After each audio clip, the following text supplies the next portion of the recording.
Hello, everybody. We are continuing with Techniques of Integration webinar commentaries. We're on number 15.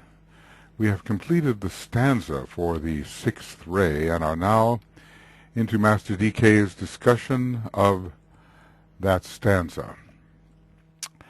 So it will be apparent, therefore, that the sixth ray disciple has first of all to achieve the arduous task of dissociating himself from his vision, from his adored truth, from his loved ideals, from his painted picture of himself, the ahamkara again, himself, eyes upon the self, right?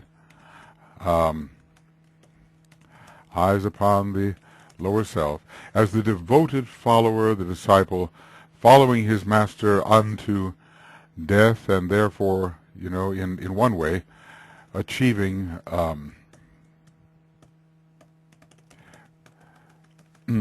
some personal distinction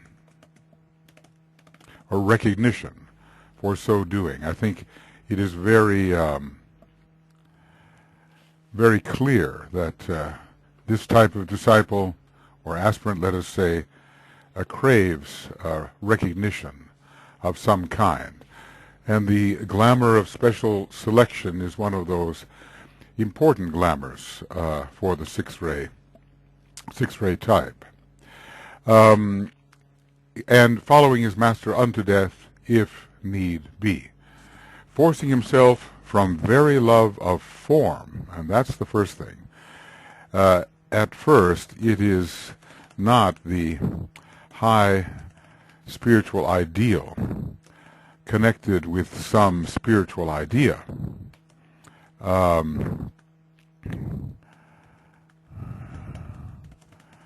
But rather the idealization of form, and forcing all his fellow men to dedicate himself to that which he sees. Now, I've discussed the reason why that might be occurring, and it has to do with the alleviation of the anxiety felt in the face of a contrasting situation. It renders the sixth ray type insecure. In other words, if another point of view is held, his might be, after all, incorrect, so he seeks that to enforce uniformity, almost a totalitarian uniformity upon others. When the sixth ray is involved, the totalitarian solution may not be far behind. Now, I want to point out this word dissociation because it is a good one, and it is the word chosen by Zachary Lansdowne, who has written a number of excellent books on esoteric psychology and esoteric healing, and he and I have discussed this, and I think the Tibetan has mentioned this word dissociation. What is the difference between dissociation and detachment? Well, in a way, detaching from form, one still keeps one's eyes upon the form. When one dissociates, one breaks the connection with a particular vision and no longer entertains it. When one is detached, one may still view that from which one is detached, but not have the same feeling about it.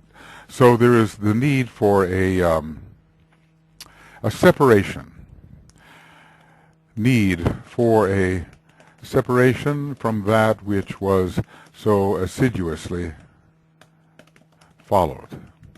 I think if we look at various types of ideals and visions, we will see perhaps how material many of them really are, and how they tend to adhere to the formal aspect rather than to a true abstraction.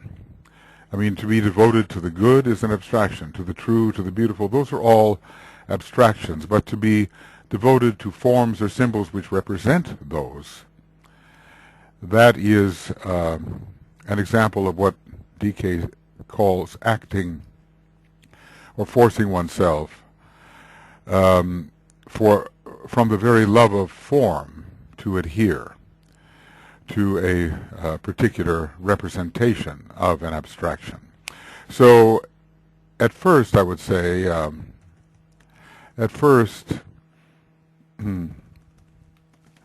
we have adherence to a form which represents an abstraction,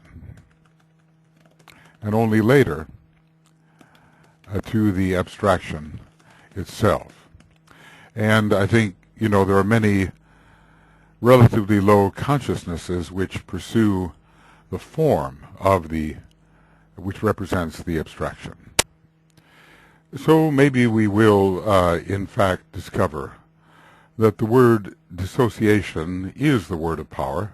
I have also suggested restraint, but I want to see, really, after a number of years have passed between my suggestion of the word restraint and my learning of Zachary's word dissociation, which is the better word, or whether both carry some indication.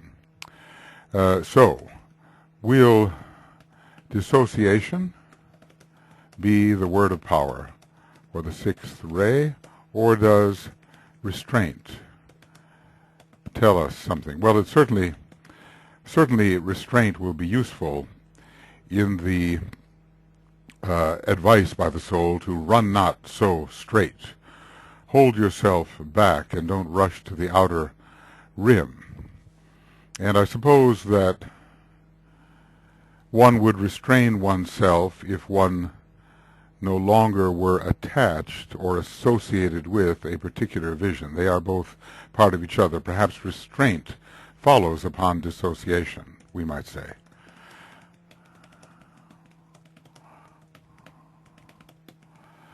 And we will see what the Tibetan says. Unfortunately, he said he was going to give us all these words, and maybe this is a test for us. Maybe, in fact, he did give us the words, but he did not single them out and talk about them. And after having set the example in 5 cases, he left it to us to find the way.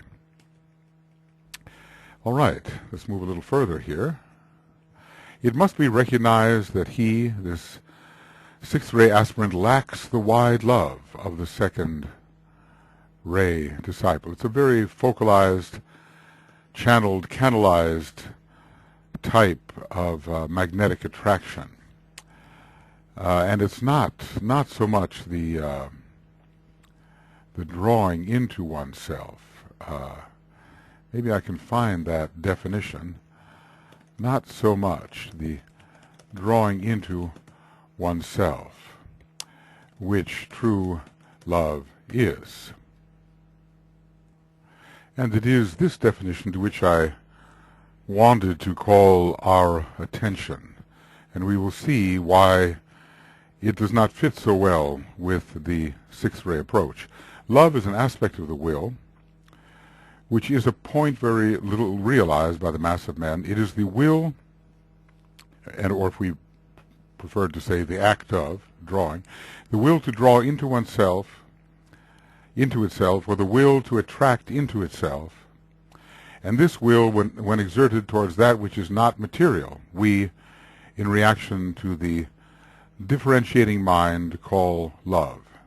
The act of drawing into oneself, the act of attracting to oneself, the will to draw into oneself, the will to attract to oneself. And when this is not reaching into the worlds of form, as we are told in the second ray integration formula, we call it by the name love. There are some, I think, excellent, definitions of the term love. Let's see, L-O-V-E. Love, an excellent definition. Let's see here. Maybe some of you would like to have this. This AAB extracts. Love and wisdom defined. And here, let's see, love defined, great paragraph. Love was the impelling motive for manifestation, and love it is that keeps all in ordered sequence. Love bears all on the path of return to the Father's bosom, and love eventually perfects all that is. It is love that builds the forms that cradle temporarily the inner hidden life, and love is the cause of the disruption of those forms and their utter shattering, so that the life may progress further. It's as if the second aspect of the will is involved in the destruction of the causal body. Love manifests on each plane as the urge that drives the evolving monad onwards to its goal, and love is the key to the Deva kingdom and the reason of the blending of the two kingdoms eventually into the divine hermaphrodite, especially on the Buddhic and finally the monadic plane. That's a beautiful description. And here we have love and wisdom defined. Love as relationship to divinity, and wisdom as relationship to form lie behind the soul's intent. So in this respect, love is even a higher energy, is it not? It does not indicate the inflow of Shambhala energy through the medium of the soul, whose intrinsic nature is spontaneous love. I suppose that is the nature of the soul. This, I think, yes, I looked at that one already. That's a beauty. And let's see if there's any others, because he's talking about how we do not have the same kind of wide love. Love more your fellow men, love of one's fellow men. Love, the true way to love. Love, wisdom, definition. This is the ability to love that which is objective or the not self, and ultimately to use wisdom. To use with wisdom the form. So wisdom is definitely related to the form, as interestingly is the first ray. Those on the first aspect of the second ray are said to be on the wisdom aspect. What is the true way to love is to reflect and meditate deeply and constantly upon the significance and meaning of love, its origin, its expression through the soul, its qualities, its goals, its objectives. I think we're getting the idea here. Love is that, here we go, this is a beautiful one. Love is that inclusive, non-critical, magnetic comprehension and attitude which, in group work, preserves the group integrity, fosters the group rhythm, and permits no secondary personality happenings or attitudes to mar the group work. I think I'll just kind of bring that one in here, an aspect of the will. And okay, let's see if we can find this. There we go. Right. Okay, love, yes. That's a good definition that we can put there, and to remind us that it is the wide love, inclusive, non-critical, magnetic comprehension. It has understanding to it, and it is, the heart is a group-centered organ. The heart is what's involved in group work and not the solar plexus so much, at least in the most desirable condition. So there is a self-centeredness in the sixth-ray type, which it is harder to outgrow than in the second-ray type. So this aspirant is all the time occupied with himself and his work and his sacrifice and his task, his ideas and his activities. In other words, how do these things seem to me is the question. And there is no standing back from one's emotional,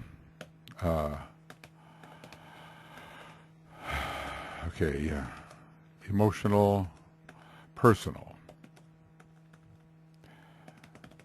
point of view.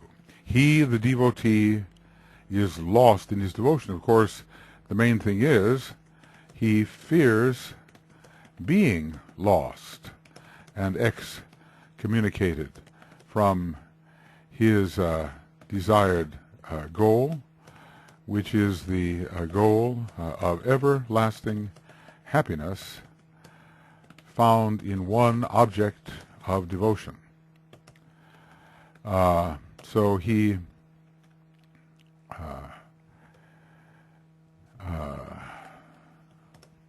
divinity, development, devotion. All right, I'm not getting it. And that is a little frustrating. I could just mark the word down, of course. All right, so he, the devotee, is lost in his devotion, fearing being lost, and so when in the state of devotion, feeling that somehow he is connected with that which will make him ever found. When in the state of devotion, he feels he is connected with the source, which is home, and makes him feel ever found, ever safe, ever included.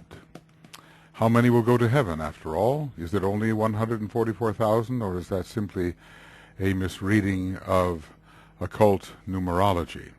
That's what the Tibetan suggests in a treatise on white magic, that the 144,000 represent the number of petals in the fully developed human being, 144, plus 3 ciphers, each cipher, or 0, for one of the 3 periodical, one of the 3 lower vehicles. He, the idealist, is driven by his idea, or shall we call it ideal. If he does fully understand the idea, we can ask, does he fully understand the idea? Or is he emotionally attracted to the idea, hence following an ideal? He, the follower, runs with full and blind faith, blindly after his master. His master can do the seeing for him, correct? His master can do the seeing for him. Well, I think, so many of us who are on the second ray have spent a lot of time, maybe millions of years, on the sixth ray. Maybe some of us on the fourth ray, maybe some on both. It might be possible to move from, who knows, 6 to 4 to 2. I've wondered whether the Christ individualized in Lemuria was individualized as a fourth ray soul or as a sixth ray soul. I wondered whether in Lemuria he was not a sixth ray soul, and in Atlantis a fourth ray soul, taking the third initiation with the Buddha on the fourth ray, and maybe in Aryan times a second ray soul, which we know him to be and to have been and to be.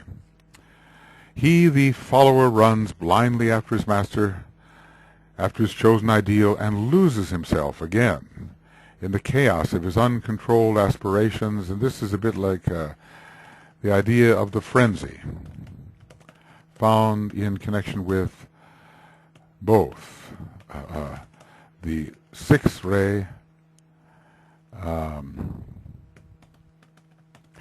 the third ray. Okay. TH. I'm not doing so well, am I? TDRY. Well, third ray, in any case. Right. When we look at modern humanity, we will see quite a number of the problems as sixth-ray problems. There are many leftovers of Atlantean tendencies in the consciousness of man. And we are not yet really, as an entire race, mentally focused. Well, neither is the solar logos mentally polarized, and the planetary logos is even farther away from mental polarization. Humanity as a whole is not even mentally focused, yet alone mentally polarized. There is a difference between the two, and polarization is a higher state than merely mental focus. So he loses himself in the chaos of his uncontrolled aspirations, as if the more he aspires blindly, the closer he is to home. As if the more he aspires and blindly, the closer he is to home. And home is the place of refuge and safety and inclusion and loss of all anxiety of separation. And I do think the sixth-ray type really suffers the separation anxiety more than most. I think on the second ray we're already outgrowing that a little bit, because we realize in a way we can never be separated from divinity. In the law of repulse there is a kind of a transition in the sixth ray stanza from the sixth ray to the second ray, and I think you'll see that here if I'll just point out where that transition occurs. And it's here when finally he leads the other follower to the light and forgets himself. He finds himself, as suggested, in custody of all the world. He says, stand free in custody of all the world. Destroy thy tunnel which thou hast, for ages long constructed. Stand free in custody of all the world. And the follower wants to know how to do that, and nobody tells him, but the other follower comes up, and he sees no indicated leader, himself a leader. There was no words indicated leader, no forms of truth, no forms of ceremonies. I've done an analysis of this, and maybe it would be worth listening to. Then when he has served the follower in this selfless way, his tunnel disappeared. He noticed not its loss. Upon the playground of the world he stood with many fellow players, wide to the light, not just the players who had the same ideal that he did, but wide to the light of day. And in the far distance stood a mountain blue. Of course, blue is connected both with the sixth ray and the second. And from its summit issued forth a voice which said, come forward to the mountain top, and on its summit learn the invocation of a Savior. To this great task the follower, now a leader because of his spiritual status and selflessness, bent his energies, and he still pursues the way. So this tells us something about his level of evolution, not yet perhaps the initiate of the third degree, but if he's attempting to become a true savior, this could take him to the fourth degree and maybe into a change of ray. I think you can still become a savior on the sixth ray, and you can still take the fourth initiation on any of the rays of attribute, but also a change to the ray of the Savior, the second ray, is possible. Okay, so he, the follower, runs. Remember this? Run not so straight, because you may miss the truth all around you. He, the follower, runs blindly after his master. He doesn't want to see for himself. If the master sees, that's enough. He just wants to obey. He relinquishes the responsibility for true vision and allows the superior one to guide him and to offer the vision. He runs after his chosen ideal and loses himself in the chaos of his uncontrolled aspirations, and the glamour of his own thoughts about his goal, about his ideals and his goal. Curiously enough, there is a close relation. In other words, when he says curiously enough, he means, well, we might not think it is so, but there it is. There is a close relation between the third and the sixth rays. I've already pointed out the degree of abstraction in both, the degree of activity in both, and the degree of running in both. One of that word running is used. Running hither and thither, running hither and thither, abstraction, frenzy, and becoming lost, whether in the maze or in a place of distance from the goal. They share those things and maybe more.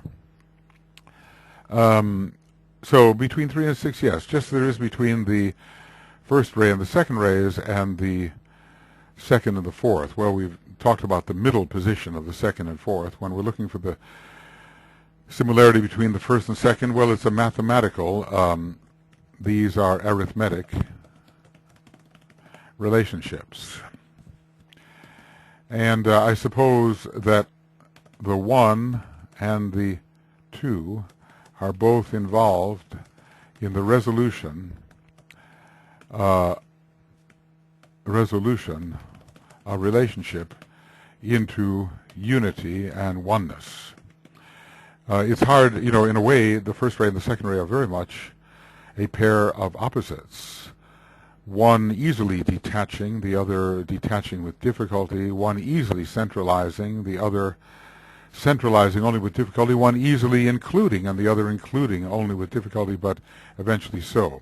They both share a final inclusion or inclusiveness.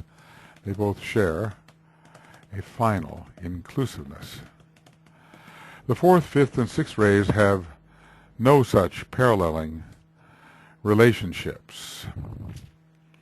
Well, in other words, he starts with the 2 and then relates it to the 4. There are similarities, of course, along the line 3-5, 1-7, and 2-6, but they are of a different kind than he is here suggesting.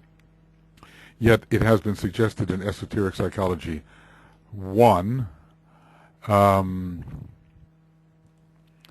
Yeah, I'll just go to that here. Esoteric Psychology 1, right on page, let's say, 212. Yeah, between the third and fifth ray, there's a close relationship. The correspondence between the second and sixth rays shews itself in the intuitive grasp of synthesized knowledge and in the common bond of faithfulness and masterfulness. Steadfastness and perseverance are the corresponding characteristics of the first and seventh ray. Well, 3 and 5, 2 and 6, and 1 and 7, but maybe not quite the arithmetic relationship that we have between 1 and 2, 2 and 4, and 3 and 6. Although I don't know if Master DK has for us distinguished the difference. All right, now, between these pairs of rays is a line of special energy flowing, which warrants the attention of disciples who are becoming conscious of their relationships. A line of special energy, and perhaps that is what has to be defined. For myself, I just know there are relations here, and I look for certain similarities. The middleness of 2 and 4, the activity aspect of 3 and 6. I want to actually running hither and thither, and in general activity. And the ontological resolutions that are involved in 1 and 2. The whole drama of the resolution of duality. Those two arrays are involved in that. And yeah, I think that can be sufficient. I've been mentioning that all through these commentaries. This relation and interplay only becomes active at a relatively high stage of evolution, and we might say, however, the relation between 1 and 7, 2 and 6, and 3 and 5 might become active earlier, perhaps. There is the resolution of the fourth ray types onto the second ray. They can also resolve onto the third. There is the resolution of the sixth ray types onto the third ray, which perhaps is not given so much attention in our teaching, but they could also resolve onto the second ray. It's interesting, the dual resolutions that are possible either for the sixth ray or the fourth ray, and you'd wonder why can't that be for the seventh ray and the fifth ray as well. But both 7 and 5 are said to resolve onto 1, except for some exceptions, and there are exceptions. The problem, therefore, of the sixth ray aspirant is to divorce himself from the thraldom of form, though not from form. Well, it's a bit like detachment, isn't it, in the fifth ray? One is detached from form, but one utilizes the form. With the fifth ray type, one detaches oneself from form, and yet one uses the form. Then use the forms, which then will neither veil nor hide the self, but will permit the nature of that self to penetrate the veils of life, as we have just been studying recently, and to stand quietly at the center, just as the third ray disciple has to do. So this is the similarity. Here DK tells us of a similarity in the method. Learn to stand quietly at the center. And that center, of course, is the center of one's life and consciousness. When one begins to achieve the restraint against rushing to the periphery. Both ray types are at first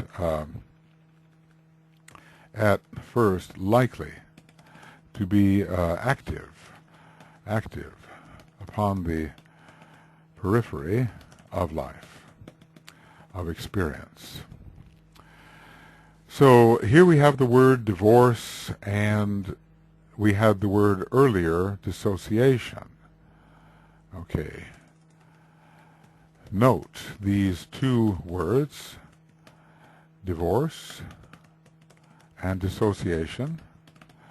It involves a separation. Of course, the sixth ray type is likely to be impractical, and so an hiatus may already exist between himself and the true use of the form. There is a separating from slavery. This is what DK is telling us. A separation from slavery to the form. The fifth ray type, that's the first ray, fifth ray type separates from preoccupation with the form, focusing all his thought on the form. And we might say sixth ray type must not focus all his aspiration on particular forms, which he cathects, is that the technical word, or invests with undue importance, and hence which magnetize him. So, divorce from the thraldom of the form, but still remain practical enough to use the form, just as the fifth ray type must. If we have complete dissociation from form, then if there is complete dissociation from form, we have the idealist who is so, how can you put it, so heavenly high that he is no earthly good. There's just impracticality to the point of not lifting a finger in practical matters that are presented before us. Okay.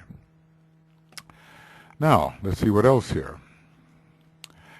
There he learns, at the center, there he learns, at his own center,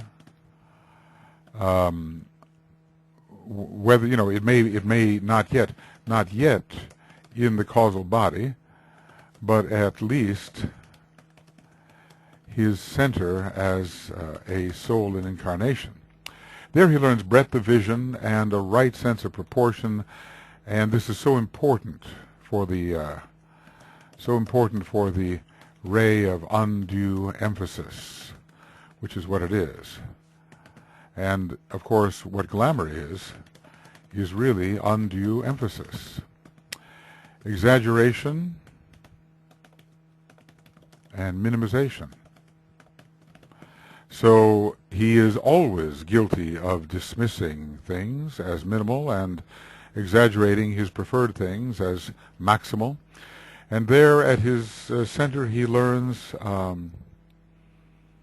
a type of proportion. So we might say, restrain yourself from rushing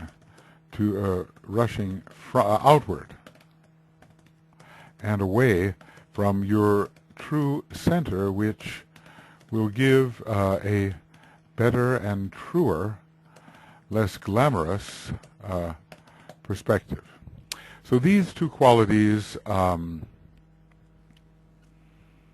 he always lacks: the breadth of vision and a right sense of proportion. You have to see a number of things and realize their relative value to have a right sense of proportion. But if you only see one or two things, you just can't.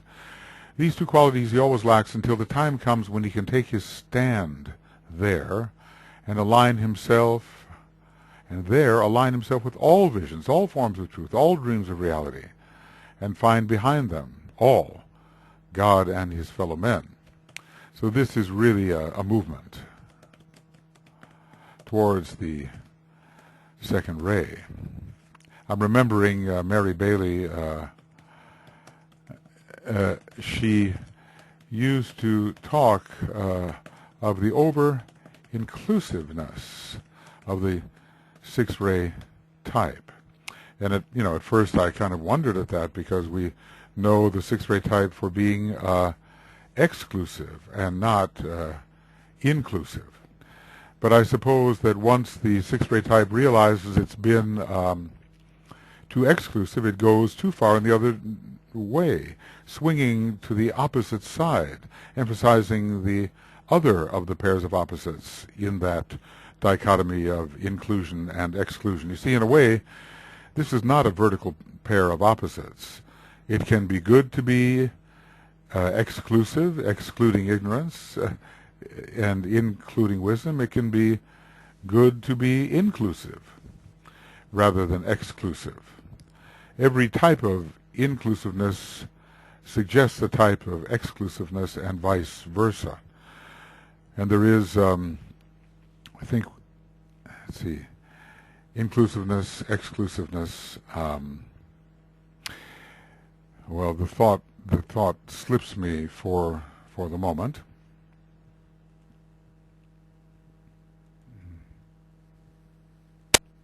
I guess it's a question really of the pairs of opposites which are neither one better than the other. Left is not better than right, and depending on how we interpret it, high is not necessarily better than low, although usually we interpret that along the vertical axis, and so we do have a higher valuation of high. But then, of course, to descend right into matter and serve there, to descend into the low worlds as opposed to keeping one's self too high and committing the same type of, quote, sin that some of the solar angels committed when they didn't want to get involved, and there were repercussions to that. Anyway, inclusive, exclusive is not the same kind of dichotomy as soul and personality, or as spirit and matter and so forth. Even spirit and matter have a certain kind of equivalence. But generally in our type of studies, the soul is more positively regarded than the personality, because it is consisting of higher forms of life. In other words, the consciousness of the monad, when in soul consciousness, is immersed in higher forms of solar lives than the consciousness of the monad when it is further attenuated and immersed within the circumstances created by the lunar lords, which are a lower form of life. So no proper breadth of vision lacking, and no right sense of proportion, but this can be gained with growing centralization. So, the centralization idea is also stand at the center, look around on every side, you see, we're told here. The centralization idea, which is of the second ray, is also of relative importance. Then and only then can he be trusted to work with the plan. As he stands upon the plane of earth, wide to the light of day with many fellow players, and seeing things as they see them. Everybody sees the mountain, let's put it like that, but from a different perspective. Everyone sees the mountain, but from a different perspective. And and the sixth ray type must learn to move along the circle and change his perspective of the central mountain. Then he will see that there are many ways to the same goal, and that the goal really is the same goal, even though masquerading as a different goal. All right, I typed too fast here and suffer the consequences. Haste makes waste. All right, then and only then can he be trusted to work with the plan, and shall we say, seeing the plan as it is, and as it is, and not as he desires it to be, according to personal preference. So, what is the truth of our vision? How much do we see the world as it really is? How much do we see the world as we prefer it to be according to the bias of our desire body? The alignment evoked by this peaceful standing still, and I suppose also, also by divorce, dissociation, and restraint. Interesting about the peaceful standing still, he is using the same words as for the third ray type. I at the center am, correct? Isn't that what he said? The very first words were said here for the third ray type. We'll go back to that. Everything's happening all at once here. No, it doesn't want to do that for me. So I'll go up this way. No. Every time I press page up, it doesn't want to do that. All right. Well, for the third ray type, and here it is. Enforced quiet. Be still, learn to stand silent, quiet, and unafraid. I at the center am. And that's where you should be too. Stand at the center with me. Look up along the line, and from that center look up along the line and not along the many lines which in the space of eons you have woven. Be still and don't rush from point to point on the periphery, but stand at the center. So, in this sixth ray type of reconditioning, many similarities are existing here. Don't be deluded by the outer forms, it says to the third ray type, and dissociate yourself, divorce yourself from all of the lesser visions which you have followed, it's saying to the other ray, to the sixth ray type. All right. Doesn't want to do that for me.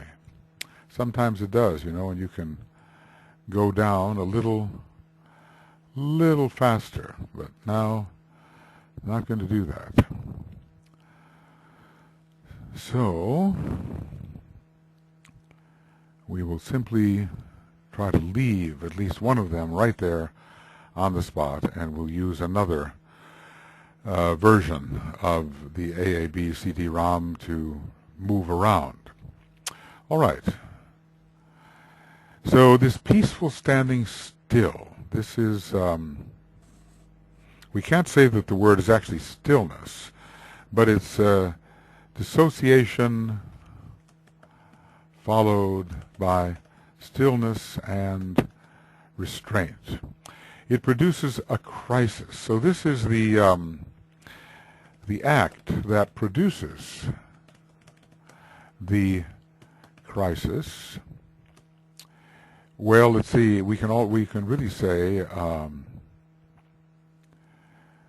is a peaceful standing still, but also this produces an alignment, and the alignment brings the soul energy. Soul energy, I think that's a good one. ACLRI, soul energy. Yeah, brings the soul energy and the energy of the personality together, causing a clash or crisis. Right. So how shall we put it? Through dissociation from the vision and standing at the center and alignment at one center, not yet within the causal body, and alignment between soul and personality is achieved, and this alignment brings crisis. So when the frenzy stops, both for the third ray type and the sixth ray type, there is an alignment and a vision of conditions which bring about a crisis. All right. So peacefully standing still at the center, at one's own center, as the soul in incarnation, naturally, he says, produces a crisis, and it is, as usual, a most difficult one for the aspirant to handle. This is the case with all the ray types. Let's say always the crisis is difficult to handle. Okay, always. Oop. The crisis is difficult. Difficult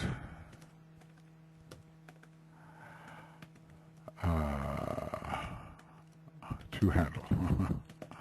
It is a crisis which seems to leave him destitute of incentive, pendant, I hang betwixt the two, desiring neither. Destitute of incentive, of motive, of sensation, of appreciation by others, and of life purpose. This is very much like the law of repulse. And let's see, pendant. Pendant, I hang. Okay, hang.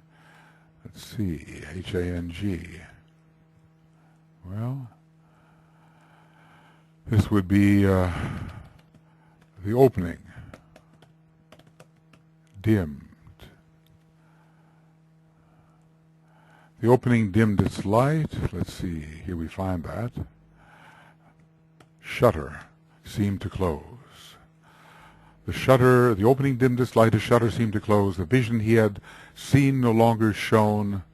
The follower stumbled in the dark. Life ended, and the world of thought was lost. Pendant he seemed. He hung with naught below, before, behind, above. To him naught was. I think that's a pretty good description here of what DK is talking about in the integration formula. It leaves him destitute of incentive. What is there to move towards? Of motive, why should I move? Of sensation, what do I even register now that I do not register, now that I'm dissociated from my vision? And leaves him destitute of appreciation by others and of life purpose. So he seems to lose all these things which spurred him on. The encouragement of others, appreciation by others, a sense of high purpose, the sensation of that which attracted him, the motive towards the goal, the reason he was moving towards the goal, what he hoped to achieve. All of this is lost because the original attractive vision fades, loses its magnetism, its power to arouse him to action or pursuit. The idea of my truth, my master, my idea, my way, leaves him. This is called the crisis of the loss of faith. You sometimes hear about this in sixth-ray groups. Some have said that Mother Teresa herself underwent such a crisis where she worked on serving, but in the condition of a loss of faith, and she brought that to her confessor. Ultimately one's confessor becomes one's own soul. The soul sits in the confessional booth, as it were, and one bears one's human heart to the soul and is, I suppose, to a degree absolved by the forgiving nature of the soul. They say confession is good for the soul, the unburdening of the heart, the unburdening of the human consciousness and raising it up into a condition of greater understanding. So there is a real loss of that which drew him forward. Let's put it like this. The loss of that which drew him forward. And as yet, nothing to take its place. And that is so often the difficult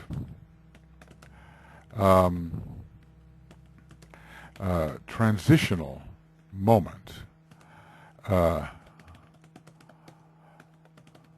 when the past is gone and the future is not yet in sight. And then one is forced back upon oneself, and no outer solution will do. As a matter of fact, one finds within oneself the proper spiritual allurement, incentive. The proper spiritual magnet is within. The extroverted sixth-ray type really needs this. So often at first turned outward in the wrong way, then later maybe turned inward even in the wrong way, becoming rather morbid about the whole thing, and then it's also possible to be turned inward and upward in the right way. So nothing to draw him on. The disbelieving, beginning of disbelief in all that used to seem so worthwhile, worth the time to be spent in his pursuit. Being sixth ray and therefore linked with the world of astral psychic life, the sixth plane, he is peculiarly sensitive to his own reactions and to the ideas of others where he and his truths are concerned. This is all about the crisis, right? Here DK is describing the crisis through which the sixth-ray type passes. This describes the crisis through which the sixth-ray type passes. So nothing to draw him forward, no reason to go back to what has been discounted as worthy of pursuit, rejected by his own inner voices, feeling quite the fool, rejected by others. He feels a fool and considers that others are thinking him so. So he's sensitive to his own reactions, let's just say. His own reactions make him seem to himself the fool, one who has expended energy unwisely, ignorantly, needlessly, and without dignity and without worthiness, and the projection. He is used to projecting his own conditions, his own psychic states on others, used to projecting his own psychic states on others, and so whether they are thinking negatively of him or not, he imagines that they are. So, again, he is rejected, banished, excluded, vulnerable, unsafe. The very thing that all of his militancy tried to overcome. You know, he wanted to achieve everlasting security and everlasting happiness, the great goal of the sixth ray, you might say. Everlasting security and everlasting happiness elude him again. The anticipation of these were enough to keep him going, but now he knows not which way to turn. The crisis, therefore, is severe, for it has to produce a complete readjustment of the self to the self. There must be really a turning inward, is necessitated. A turning inward. But he has no incentive for this until the cry from deep within his heart emerges,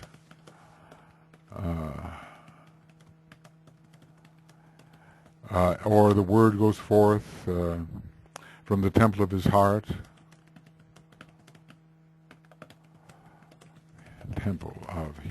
which speaks with clarity and power. His fanaticism, his devotion, his furious driving of himself and others, that's one of the phrases to which I have always responded with, yes, I recognize this. Maybe more in other lives, but certainly in this life as well. I've recognized myself to be one who's been on the sixth ray quite recently, and you know, with lots of vestiges of that even now, you know, kind of a transitional type. I recognize this with the Aries sun, you know, the Mars and the sixth ray antecedents, the furious driving of himself and others. You know, when we recognize certain phrases that Master DK gives to us, we may recognize our own type, and maybe we will recognize those words from Esoteric Psychology 1, which I will deal with. I will discuss them and try to show why they apply to the particular ray in question. That would be definitely a section worth commenting on. So all of these things, his narrow intensity, his devotion, his furious driving of himself and others, he whipped himself to effort new, right? Isn't that what it tells us in the law of repulse? Sometimes he reached the person whom he loved and found instead of vision, beauty, a person like himself, and thus he tried. He wearied of his search. He whipped himself to effort new, the furious driving of himself, and then when you start to do that, you can be sure you'll be driving others as well, just to alleviate the anxiety of being alone and doing this, and seeing others do that. It ends the dissonance of duality. You don't have to deal with the possibility that you may be on the wrong track. You don't have to entertain that thought. Everyone around you is doing it, so you must be correct. So his wasted efforts, much like the, wouldn't we say, much like the futility of the third ray, wasted motion. Motion is not action. Maybe some of us have been told that. I've always been told that. And his lack of understanding of the point of view of others, let's just say, hence the inadequacy, adequacy of his psychological approach to others, making a very poor psychologist, have all gone. So he's not running forward to the periphery, but he has to stand still until and reorient. He must stand still and reorient, just as the seventh ray type has to do, facing that room of ordered beauty and stillness, whereas in back of him is that, and he has to reorient from the room of chaos to the room of ordered beauty and stillness. All have gone, but as yet nothing has taken their place. This is the stage of the wretched aspirant. Torn in two directions, pendant I hang betwixt the two, desiring neither. The great formula tells us about this. He says, time and its myriad forms I know too well. Yes, space and its life I cannot know. So that's the life at the center. Time and its myriad forms I know too well. Pendant I hang betwixt the two, desiring neither. Or I stand between the heavens and the earth. I vision God. That's one way. I see the forms God took. That's the other way.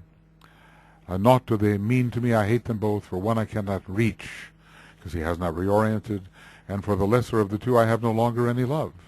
For the lower of the two I have no longer any love. So how to bring people who are in psychological, psycho-spiritual transition into that reorientation they need to again be filled with the right kind of faith and hope and spiritual incentive and a truer vision and the aspiration to drive it. How to bring them out of this wretched intermediate state of loss without the true vision having appeared. He is swept by futility, again a third ray word, really. Third ray. And his world rocks under him. He's hanging between the pairs of opposites. And if his world rocks under him, what does it mean? He has no foundation, no security on which to stand. So then, what do? Let him stand at the center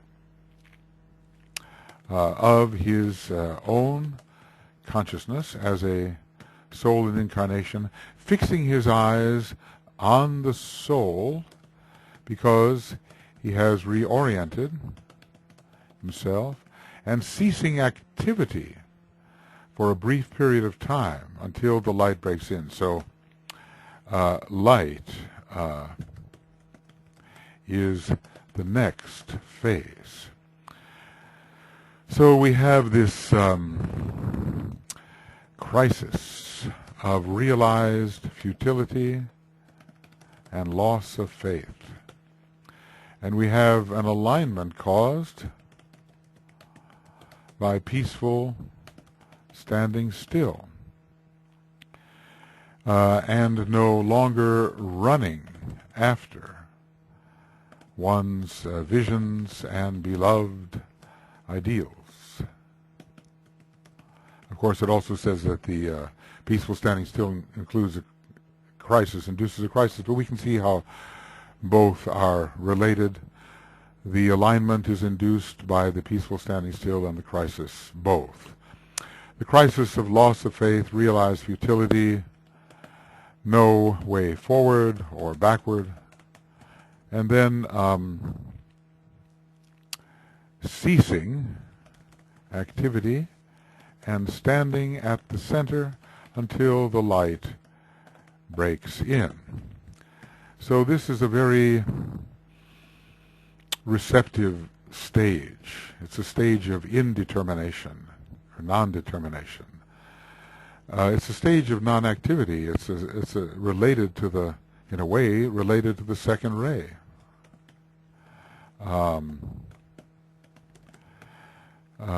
To the second ray. It is receptive and still. And what happens when the light breaks forth? Well, okay, and now DK gives us a very high example of this, much higher than one who is, seeking to integrate his personality. There's here an approach to Shambhala. It is interesting here to note that the Master Jesus, as he hung upon the cross, experienced on a much higher turn of the spiral than is possible to the disciple the acme and the height of this crisis. So we learn that these types of crises have higher analogies, and that the formula could well have higher applications than the one which simply aims at integration of the personality with the soul. The acme and the height of the crisis, though in his case being attuned to God and to all God's children, there swept over him the sum total of the dilemma of the world disciples and all the agony of the astral awareness of this dilemma, voicing itself in the agonizing words, my God, why hast thou forsaken me?" The vision of all the good temporarily was negated, and the dissonance was seen. And maybe, maybe the encouraging support of the angel of the presence also left. Because I think, at the fourth degree one is left very much on one's own with the quality of consciousness one has achieved, and the infusion of the solar angel is withdrawn, and one is left in this agonizing position to see what one will do. So so the Master Jesus didn't feel a fool himself or feel rejected. He felt for all the others who were in agony. And DK talks about this. This is the true dark night of the soul. And that's worth having. Dark night of the soul. Okay, true. Dark night of the soul. True dark night of the soul. And not the kind of lesser dark nights when around the time of the second degree people fall into some kind of despair or depression concerning the gaining of their spiritual objectives. Here, Master Jesus is identified, or the Initiate Jesus is identified, with all of humanity and their agony, the dilemma of the world disciples, because he was a world disciple. He was a world disciple of the third degree and becoming an arhat of the fourth degree. And the agony of the astral awareness of this dilemma. So if we somehow think that we are done with all the reactions of the astral body at the second degree, well, here is someone taking the fourth degree and showing the agony of his astral awareness of this dilemma. to really gather any true notion of this state will require a deep pondering and meditation, projecting forward of our consciousness to a time when we will be indeed identified or attuned to God as the becoming fourth degree initiate is, and to all of God's children. There has to be eventually a profound revelation of the triumphant good which will sweep over this type of initiate. But he is on the cross of his own making, in a way, very much as a human being who is no longer, in a sense, supported by the angel. He has to find his own interior monadic support. So I'll say that here. This type of initiate has to find his own interior monadic support, now that the support of the angel of the presence has left him. It is the support of the presence itself. And one must look deeply enough within to find the eternal victory of the presence, regardless of circumstances. Of course, it can also, when one has this kind of vision, inspire one along a bodhisattvic line to do all that one possibly can do to alleviate, to end the dissonance of the situation. One is inspired along the bodhisattvic line. Bodhisattvic, maybe that way. Okay, well, maybe there is bodhisattvic. We'll do it that way, and we'll say, okay, let's get that word in our dictionary. Bodhisattvic line. To do all that one can to end the dissonance. This is a great task, and the sixth ray soul will be inspired to tread the path of the world's saviors, and not necessarily when transferring to the third ray. I guess every type of crucifixion is different, and we don't give so much attention to the crucifixion that may be found along third ray lines or fifth ray lines, even seventh ray lines. What is it? Along the line of 6, 4, 2, and 1, we may have some sense of how the crucifixion may go, but when one is active in the realm of knowledge and within the divine mind, or when one is involved in the magical process, how is the crucifixion experienced? Because indeed it can be experienced on any ray, as the beginning of Letters on Occult Meditation, somewhere around page 15 to 18, right in there, tells us that this is possible. So we pass through a difficult situation. It's an agonizing situation. We have no basis, but at the center, let us say that the support of the soul will appear to the integrating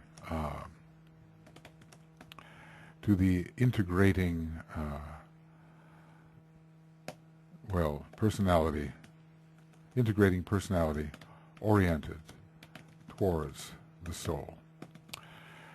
Just as the support of the monad must appear for the high initiate who is being divested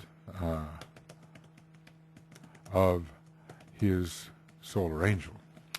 Always then a looking within for stability is the main method for achieving release from this particular agony.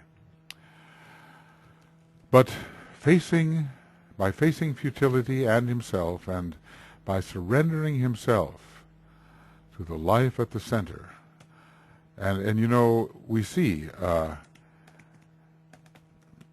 how much the act of surrender is involved in the process of the sixth ray type and of the second, and there holding himself poised and still, yet alert, the light will break in and reveal to the disciple that which he needs to know. It sounds more like a revelation, you know.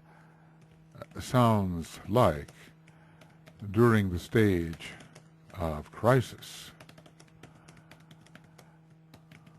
there were revelations of his condition by the incoming light. So the kind of light we're talking about here, see, remember when we talked about the revelations of the light for the second ray type, of defects, first of all. So always there's going to be the light which reveals the dissonant condition, the undesirable condition. Always the light will do that. But DK is now emphasizing a higher type of light here, I think. DK is emphasizing a higher type of light which reveals more about what needs to be done. For the second ray type 2, there is the light which reveals the next step ahead and the traveling companions. But let us keep in mind,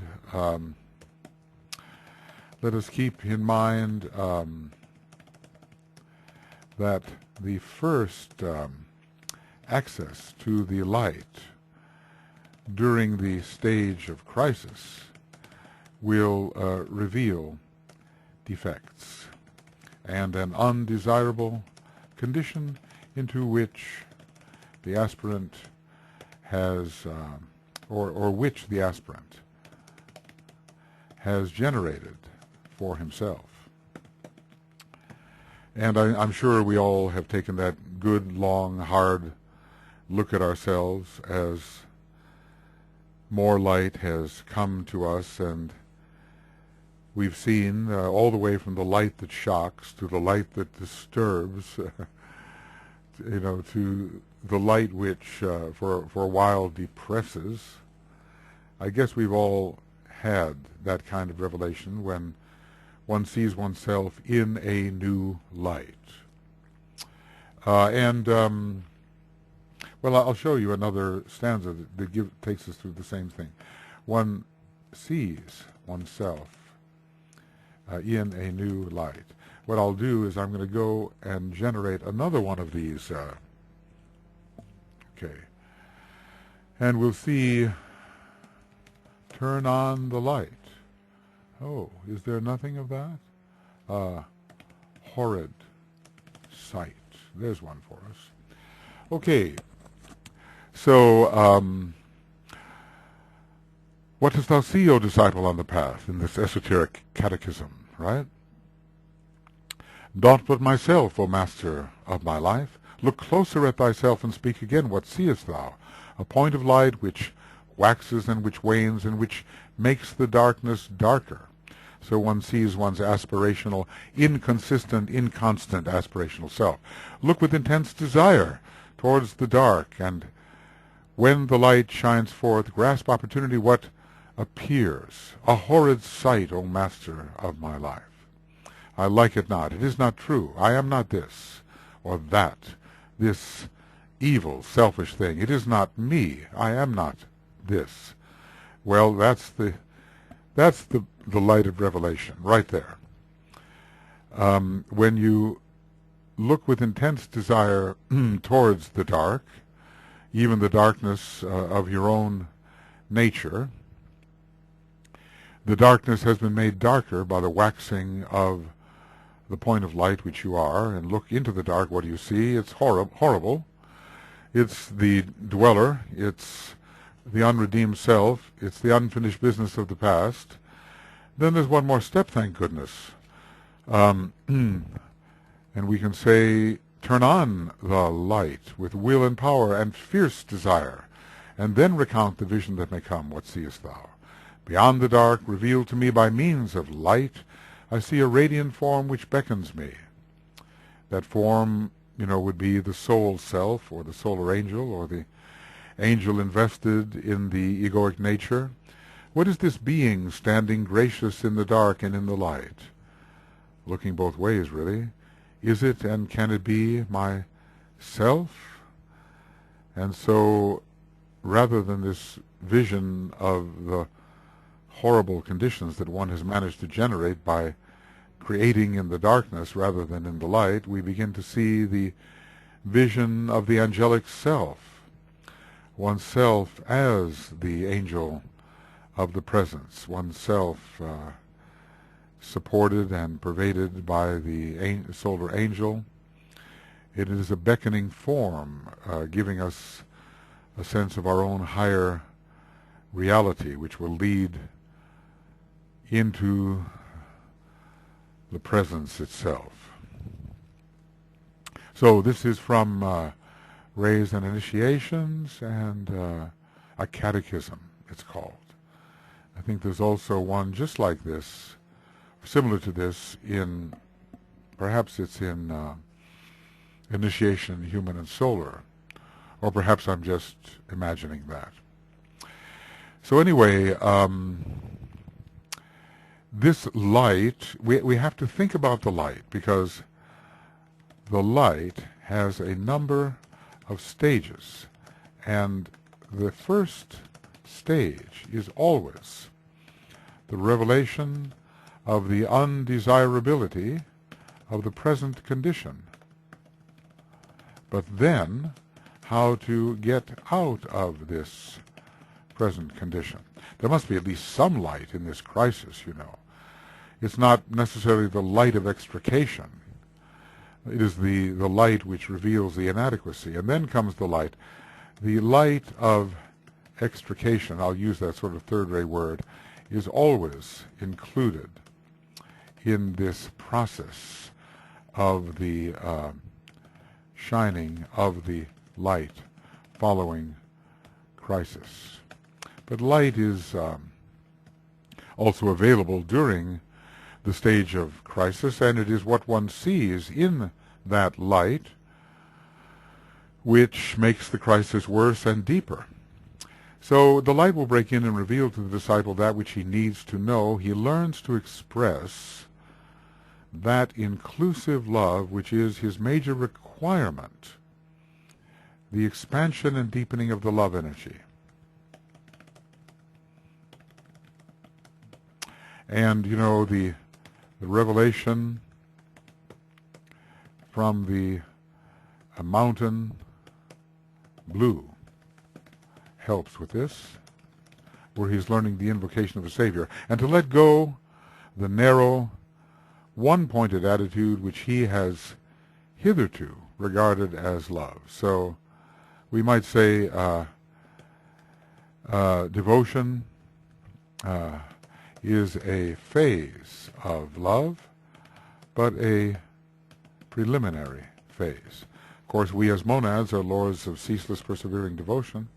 It is devotion and the sixth ray in many respects that drove us into these lower worlds for redemptive purposes. So we cannot slight the devotion of the monad, or even the devotion of the solar angel, the devotion of the soul, to raising the lives in the lower worlds. But there is a narrowness. We might say, there are many things worth loving. In fact, all things, in essence, are worth loving. So he welcomes then all visions, if they serve to lift and comfort his brothers. This is now so tolerant. And think of the intolerance that's going on in the world today. I was thinking about the Crusades, how extraordinarily intolerant they were of all other religions than Christianity, killing the Muslims, killing the Jews, on the Crusades. And now the reverse is going on. Many Christians are being killed simply for being Christian.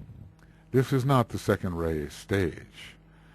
The Baha'i faith within the Muslim religion is is the broad second ray approach, welcoming, what does it say? All visions, all loves, all devotions, if they serve to lift and comfort his brothers. He welcomes all truths if they are agents of revelation to other minds. In other words, at this point, he is no longer fixated on the form. So,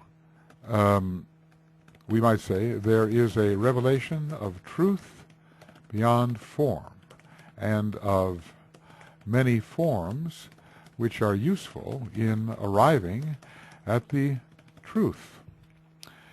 And, the higher sixth-ray types will have this. How to determine whether a person is in transition from the sixth ray to the second ray, or has blossomed into some sort of sixth ray high tolerance. We know the Master Jesus is still on the sixth ray, maybe even in his monadic nature, at least an aspect of his monadic nature, but he has all this.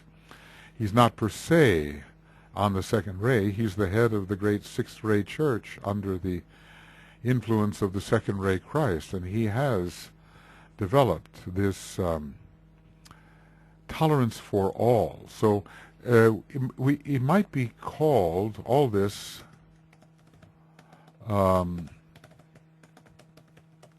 be called a movement from the one to the many, and it is desirable.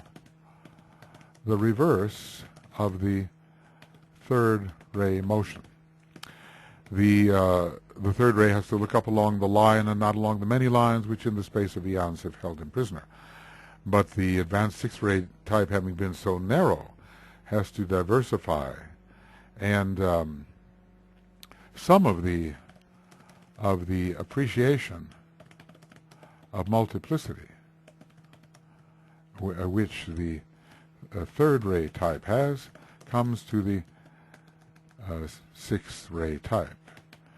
So both the second ray and third ray tendencies antidote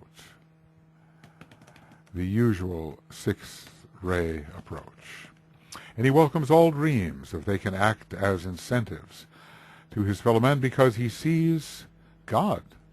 Finally, he sees God as God is, and more so, and finds that God is what is of importance, and not the specifics of the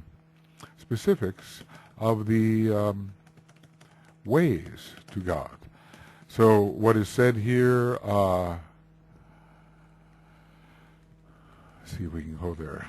There it is. Okay. He says, die not for outer forms, forget not God who dwells behind the vision. There are many visions, and it's only one God. So it's not the distinction of vision and the symbols related to that vision which are of importance, but God who stands behind, the planetary logos, the being who stands behind all these many ways to the being. And so let's just say, we might say, call this escape from the slavery of symbolism. Taking the symbol for that for which it stands. So many of us are dying for symbols and for outer forms representing inner reality, which will be the same for all. And it's just a deeper penetration, a deeper search is what is required. A deeper search, just as for the second ray type, is needed. And he shares in them all. So the power of identification is there, yet retains his poised position at the center. So there is, at last, a calmness, a stillness, and yet a identificatory participation in diversity of approach. Well, how many people do we know of this nature? How many people going off the sixth ray do we say, well, if that works for you, we'll all get there. All roads lead to Rome in one respect. There are many ways to achieve identification with divinity. I know, for some of us who are treading the path of intellectual esotericism, that requires the acute mind, we are likely at first to say, oh, well, look at those other methods. They don't lead there. But if one really examines carefully what those methods have in them, which is of value, one becomes very tolerant and says, well, look, according to the ray type, treading those methods, they will serve to reach the same goal, whereas, let's say, the path that I'm on, that we are on, might not serve them at all. So the essence becomes of more importance. The end becomes more important than the means to the end. The end becomes more important than valuing exclusive means to that end. This is not to say that the end justifies the means. We're not talking about negativity, because if you pursue using certain means an end which is not resonant with the means, you'll never get to that end anyway. The means and the end have to have in them something of the same quality. In other words, by killing everybody all around you, you're not going to get to a lasting peace. You'll get to a cemetery, all right, but that's not the peace that we are seeking to achieve. So something in the means has to be resonant with the ends, otherwise the means will not really lead to the ends. We'll just be fooling ourselves when we say that the ends will be achieved through means which are really inconsistent with it. Okay, thus we can see that the essential integration of this unit into its group can now take place. So the revelation has occurred, but DK has not really discussed it by naming it as such. But it seems to be the revelation of the deeper reality and of the many ways there are to achieve knowledge of and identification with this deeper reality. The revelation of the many ways to the one being, the revelation of the many ways to the one reality, which in this case is the unitive reality of the soul. So thus we can see that the essential integration of this unit into his group can now take place. Notice how he says into his group, where sometimes we say, well, the integration of the individual with the soul, but the integration of the individual into his group is also the same as the integration with the soul, because the soul is group conscious. Group conscious, yes. Well, okay, little more to say here. The problem of the disciple upon this ray is greatly increased by the fact that the sixth ray has been the dominant ray for so many centuries and is only now passing out. Beginning, when was it? I think beginning in 1625. Is that correct? Let us see here, if we go to Esoteric Psychology 1 for our little cycles chart. 1625. It began to pass out in 1625, and we might try to look at the history of that period to see whether we can see a lessening of that influence. Certainly there was a recrudescence of it around the time of the Counter-Reformation in 1600 or so. The Reformation was a broadening, along the second ray, third ray, even fourth ray line. The Counter-Reformation, the reassertion of the authority of the Catholic Church towards the years 1600, maybe marked, as it is said, by the execution, the burning of Giordano Bruno, who was a great and expansive thinker. And but following, and there were many sixth ray emphases following that time. But I think that the most intense moment of resistance may well have passed. The Inquisition did continue, and with the Inquisition one had the reassertion of the sixth ray, but although it continued even into the early 1800s, I know that from an opera by the name of Tosca, So, and there was the Inquisition in Rome, into which Cagliostro was thrown, as if thrown to the lions, and apparently he ended his days in an inquisitional dungeon. That was toward the end of the 18th century, so into the beginning of the 1800s. That Inquisition had continued, but its worst manifestations were occurring,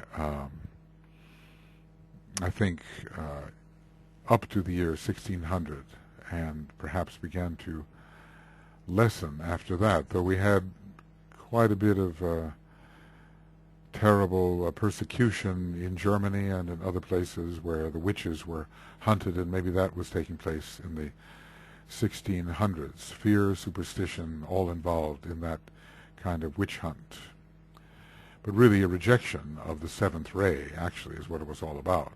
The seventh ray coming in 1675. We could look at the exact dates, but I think Stephen Pugh has done some very good work on this, looking at the incoming and outgoing of the ray cycles and the events in history which corresponded with this type of incoming and outgoing. All right, so a little bit more. The problem of the disciple upon this ray is greatly influenced, but you kind of wonder, will this be the problem? Think of the problem of the disciple upon the seventh ray at the end of the Aquarian age, because the seventh ray will be passing out. So maybe when there is the same ray having been so operative for so many years, and it begins to pass out, and we're dealing with some of the negative repercussions of the ray, there will be a problem of transcending the negative parts of the ray. Maybe we can expect in those days some very materialistic magic from which mental materialistic magic from which humanity will have to be dissuaded as the seventh ray passes out, just the way we're seeing a lot of the fanatical negatives of the sixth ray at this time. So therefore, the idealistic fanatical thought forms built up by the devotee upon this ray are powerful and persistent and influential.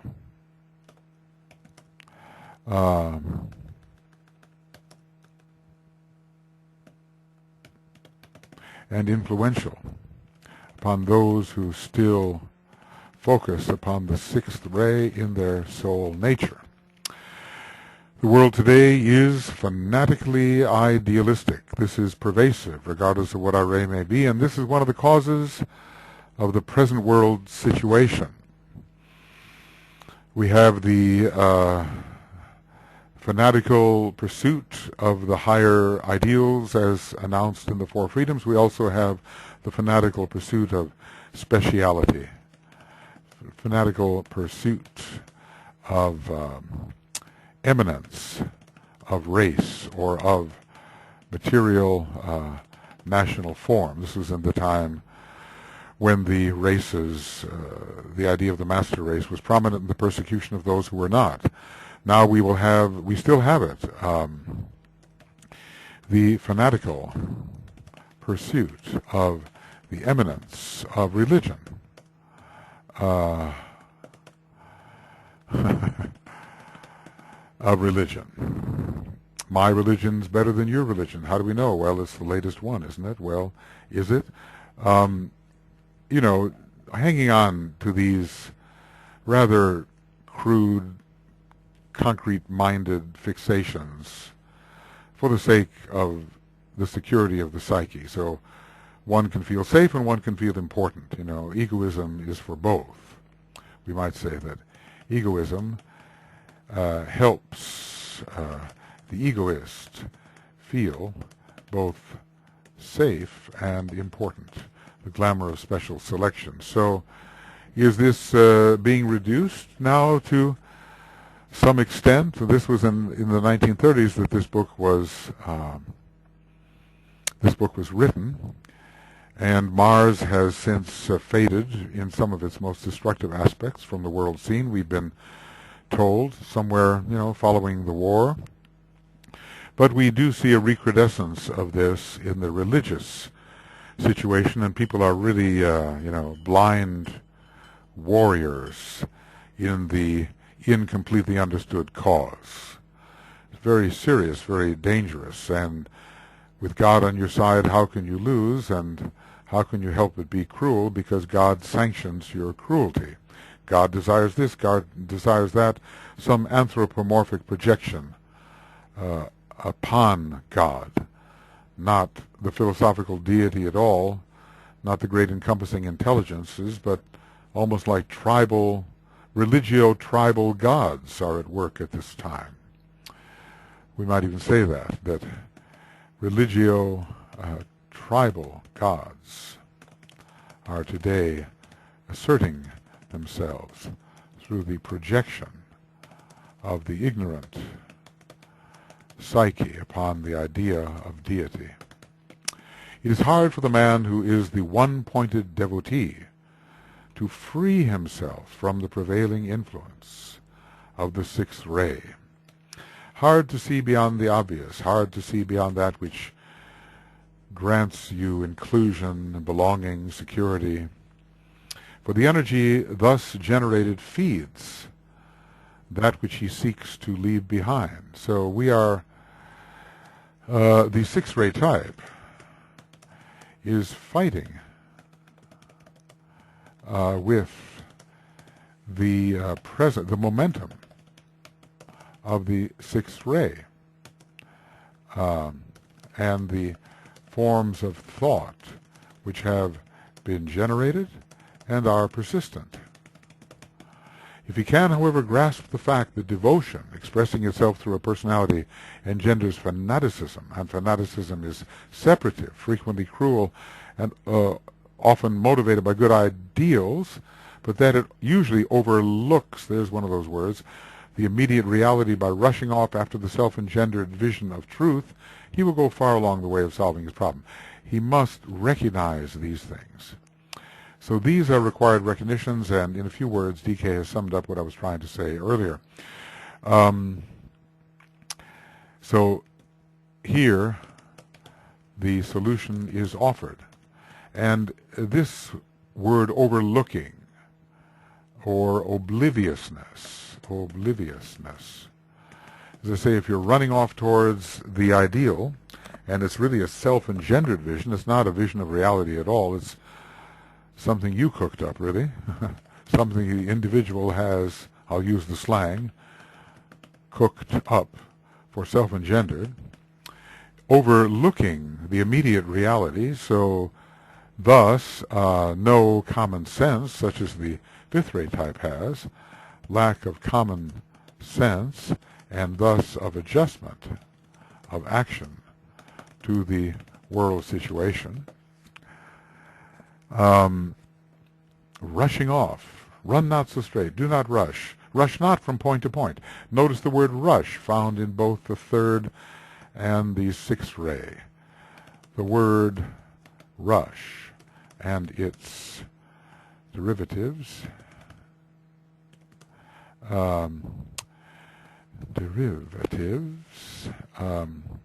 is found in relation to both the third ray and the sixth ray. So, how do we solve the problem? If he can, however, grasp the fact that devotion expressing through the personality, through the involutionary lunar vehicles,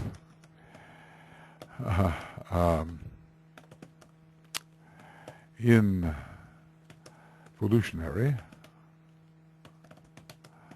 lunar vehicles, engenders fanaticism and simply a narrow point of view fueled by a great concentration of energy, and that fanaticism is separative and cruel and thus divisive in a Martian way, right? In a Martian way, often motivated by good ideals, but failing to be practical, failing to overlook the immediate things that could actually lead to the achievement of the ideal. But it usually overlooks the immediate reality. It does not serve the immediately present, as does Virgo when working under the second ray. And by rushing off after a self-engendered vision of truth, he will go far along the lines, along the way to the solving of his problem. But how do you make anybody teachable? I've just been wondering. I looked at myself after 70 years of life in this incarnation. I said, well, finally, maybe I'm getting a little bit teachable, maybe a little bit, not too much, but maybe my mind is at times sufficiently empty of my own preconceptions to be a little bit teachable. Well, when you've got that ideal in front of your eyes, it's self-engendered and you're holding to it for dear life, how can you let anything else in? So this depends upon some unhappy experiences, some hard knocks, some disappointments and disillusionments. I can say that here, that disappointments and disillusionments will help make this ray type and teachable. If he can then realize that devotion expressing itself through the soul is love and inclusiveness plus understanding, so in a way a very high meaning for soul devotion. For soul devotion, almost as if it is on the second ray. So if he can realize that devotion expressing itself through the soul is love and inclusiveness plus understanding, how are those words any different from that which characterizes the second ray? It's as if the sixth ray is the second ray, and in a certain respect, it is. It's a more concrete form of love, and second ray is a more abstract form. So when widening out this concretion into abstraction, we begin to become lovingly inclusive and lovingly understanding. Then he will learn eventually to free himself from the idealism of others, not reacting to their ideals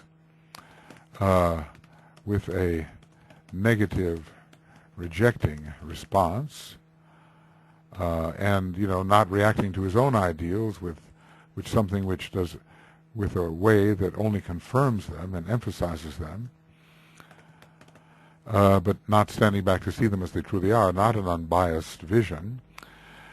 So when he has learned eventually, apparently it's not immediately the case, to free himself from the idealism of others and of himself, and will identify himself with that of the hierarchy, the idealism of the hierarchy, I suppose, the idealism of the spiritual hierarchy, which is the loving working out of God's plan. Then he will learn eventually to free himself from the idealism of others and of himself, and will identify himself with that of the hierarchy, which is the loving working out of God's plan. So the third aspect of divinity is involved. The third aspect of divinity is involved, as it too is part of the third ray, and it's like goodwill is love in action. It's a blending of the second and third aspects of divinity, really, isn't it? So then a new form of soul idealism. The soul is idealistic in its own way. A new form of soul idealism will become his motivating force.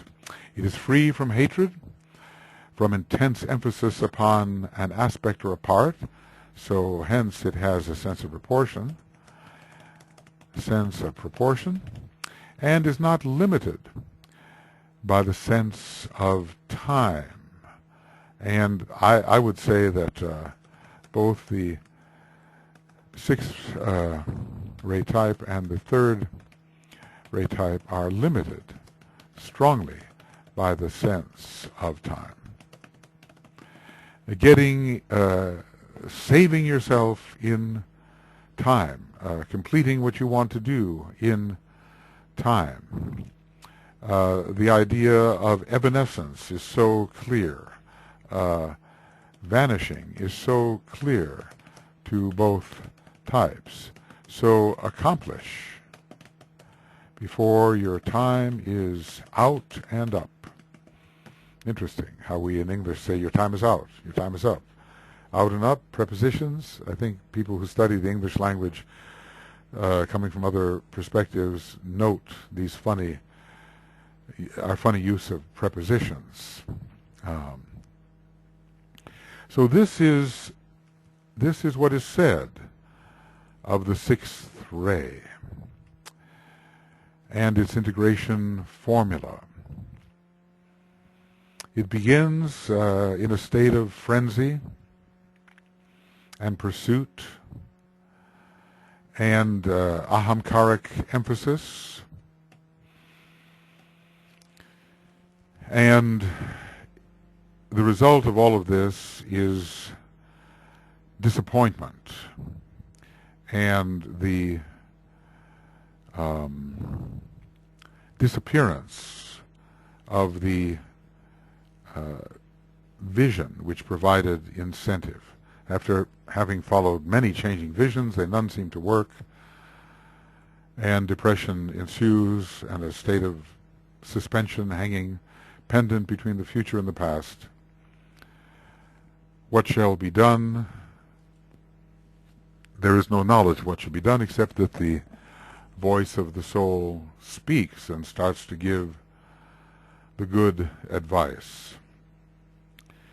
And this advice is don't rush outward towards the form or the material vision, but instead turn around, repent, as it were. Well, you'll have loads of sixth-ray types emphasizing the idea of repentance, of turning around the other way. Face the soul and do not hold in your mind's eye a limited vision of something that is far truer.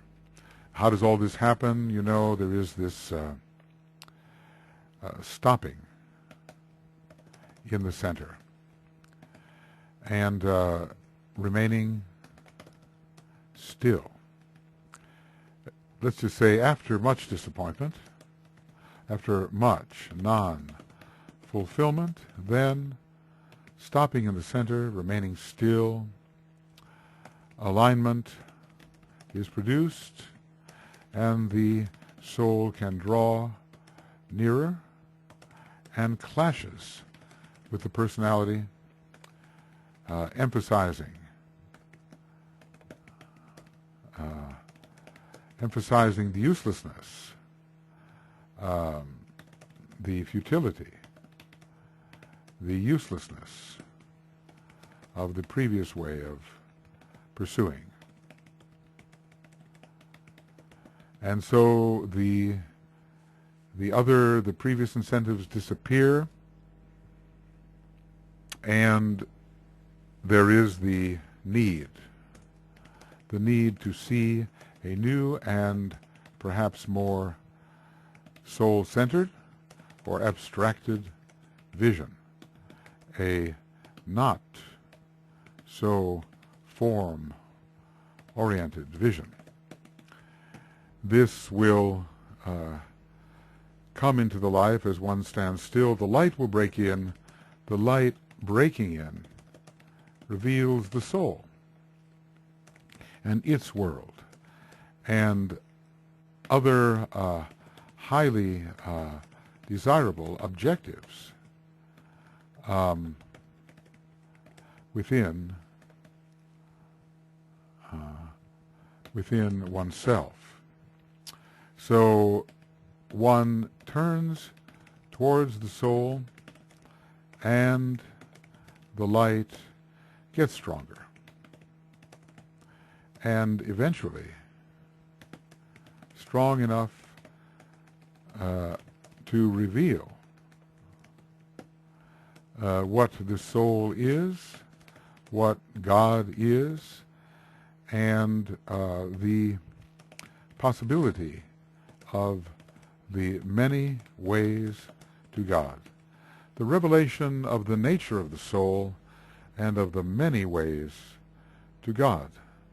And this, then the individual draws closer and closer and identifies with this broad, inclusive, tolerant view which emphasizes the values of the ideals of all. And then, indeed, there is integration with the ideals, with the worthy ideals of all being emphasized. There is an integration with the ideals of the soul, which are inclusive, loving, devoted, tolerant. All these things come about in this stage of integration. And what is the word, you know? Divorce, dissociation, restraint. A kind of cutting of your connection with all that motivated you before, even though it has temporarily some personally, possibly depressive results. Because there's no use chasing after the will-o'-the-wisp. The forms which one has self-engendered as worthy of pursuit just do not satisfy the soul within oneself, the spirit within oneself. Always, I would say it as a general statement, as a general statement, dissatisfaction precedes reorientation, repentance. So we just have to come to the point in all of these formulas where it just doesn't work for us anymore. And something within us is causing a great friction. Something within causes a great friction which becomes unbearable and disturbing. And one seeks relief and release in the real, or in the more real, the soul within. So if you're on the sixth ray in your soul, or you're making a transition, these are such practical formulas. These are ways of finding a true centering in the reality of your inner self, and in this case, a dissociation, a divorce from, a restraint from false pursuit, dissociation with all that had led you astray in your well-meaning pursuit. So, dissociation from all that had led you astray in your well-meaning pursuit. of what you thought was real, satisfying, lastingly good, forever the provider of eternal happiness. But I always like very much when it is said, and from that gateway to eternal life and cosmic peace let the word sound. I am the seeker and the sought. I rest. I'll have to do those short stanzas. I am the seeker and the sought is the realization that the sixth-ray type in hot pursuit of something other than himself discovers. I am the seeker and the sought. I've been seeking for myself all the time. I've been seeking for the true self. Then I get into self-realization and I find the true self, and my whole perception of reality becomes much broader. You can see how we will be able to help people passing through these spiritual crises according to the age-old methods provided by the old commentary found in the archives of the hierarchy and of Shambhala as exemplifications of the ageless wisdom. We don't have to cook it up in our own human mind. I suppose we could, but we can use what is proven over many, many cycles, probably upon many, many planets, maybe in many, many systems. We can use that which always works if rightly applied. So this is the story for the sixth-ray type. I see a vision that satisfies desire. It feeds and stimulates its growth. I lay my life upon the altar of desire, the scene, the sense, that which appeals to me, the satisfaction of my need, a need for that which is material, for that which feeds emotion, that satisfies the mind, that answers my demand for truth, for service, and my vision of the goal. It is the vision which I see, the dream I dream, the truth I hold, the active form which meets my need, that which I grasp and understand. My truth, my peace, my satisfied desire, my dream, my vision of reality, my limited ideal, my finite thought of God. For these I struggle, fight, and die. Love of the truth must always be. Desire and aspiration, reaching out for that which is material or soaring upward towards the vision of reality, must ever find their satisfaction. For this men work, driving themselves and irking others. They love the truth as they interpret it. They love the vision and the dream, forgetting that the truth is limited by mind, narrow and set, one-pointed, not inclusive, forgetting that the vision touches but the outer fringe of mystery and veils and hides reality. The word goes out from soul to form. Run not so straight. The path that you are on leads to the outer circle of the life of God. The line goes forward to the outer rim. Stand at the center, look on every side. Die not for outer forms. Forget not God, who dwells behind the vision. Love more your fellow men. And perhaps, you know, when we have studied carefully what D.K. has said about this stanza, and we read it and reread it, it will have more and more to say to us. I would strongly suggest that anybody who knows that your soul is on a particular ray, you memorize the technique of integration suited for your ray. And it will remind you of the necessary steps at odd moments when you are undergoing exactly those decisions and tests which relate to the integration process. Okay, friends, we have only the seventh ray to go. And I would like to get going on that today if I possibly can and get this all delivered to you with Brett's help. So this is the end of Techniques of Integration, webinar commentary number 15. And this is EP2, and there will be, I know, a page 375. Okay, page 375. And beginning of Techniques of Integration webinar commentary number 16, EP2, page 375. And we'll be into a much different ray in just a little time. Actually, you know, there, of course, really, in a way, more than 15, 16, 17, 18 programs, because some of these are doubled up, and, you know, some of them are 2 hours in length, and a number of them are more than an hour. So I'm only doing this for my own expedience.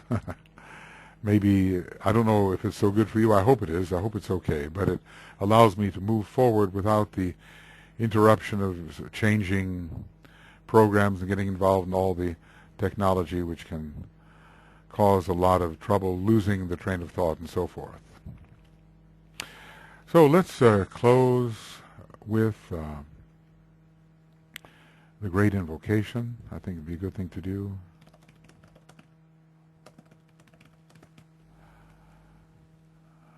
Right.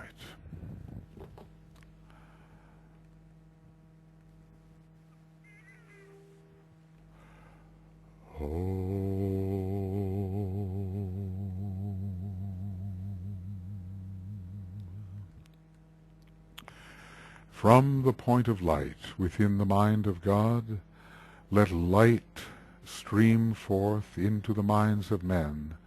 Let light descend on earth. From the point of love within the heart of God, let love stream forth into the hearts of men. May Christ return to earth.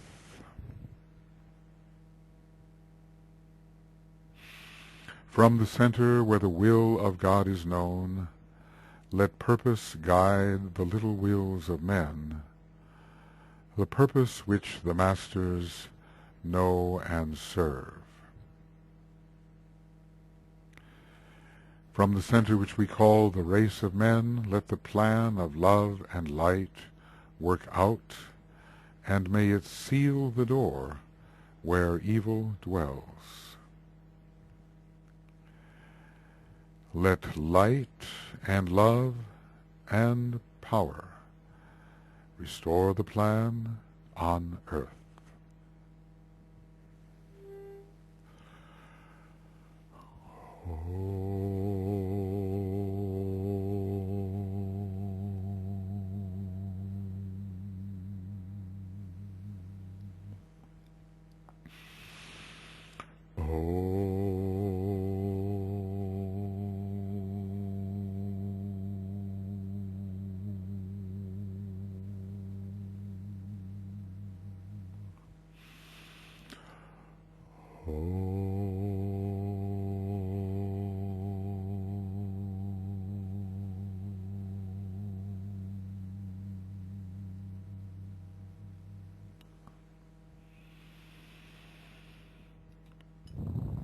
Okay, friends, on to number 16 and on to Ray the 7th. See you soon.